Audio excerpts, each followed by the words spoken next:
हिंगे माझं नाव. शिवगंध प्रतिष्ठान महाराष्ट्र राज्य ही आमची प्रतिष्ठान एक संघटना आहे, जिथे आम्ही गडकोट किल्ल्यांसाठी दुर्ग संवर्धनाची कामं करतो. जसं जसा वेळ भेटेल आम्हाला रविवार ते रविवार वगैरे जाऊन आम्ही कायम हे कामं करतो. गेले 4 ते 5 वर्ष झाले आम्ही ही कामं सतत चालू ठेवलेली आहे. सरांनी जे आता सांगितलं की थोडक्यात माहिती दिली ती खूपच सुंदर आणि सटीक होती आणि खूपच योग्य होती. इथं छत्रपती शिवाजी महाराज इतिहास सांगण्याची गरज कुणालाही नाही आहे, मला हेही माहिती आहे. पण त्यात त्यांनी इतकं सुंदर सांगितलं 2 शब्दात, डायरेक्ट नाही का मुळात घाव घातलं त्यांनी एक प्रकारे. ज्यांना कळलं त्यांना कळलं, ज्यांना नाही कळलं त्यांनी कळून घ्यावं एवढीच अपेक्षा आहे.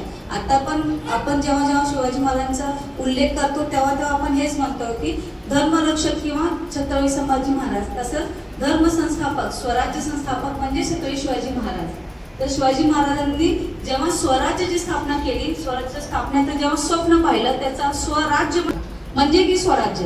आम्हाला आपल्याच देशामध्ये जर स्वतःचे धर्म पाळायची किंवा धर्म मानायची स्वतंत्रता नसेल किंवा स्वतःची भाषा बोलायची स्वतंत्र नसेल आणि स्वतःची देवाची पूजा किंवा आराधना करायची स्वतंत्र नसेल, तेव्हा जो जन्माला आले होते तेव्हा जन्माला येऊन गेले आणि आज माणसाच्या रूपात जन्माला येऊन सुद्धा जो देव झाले ते होते छत्रपती संभाजी आणि छत्रपती शिवाजी महाराज.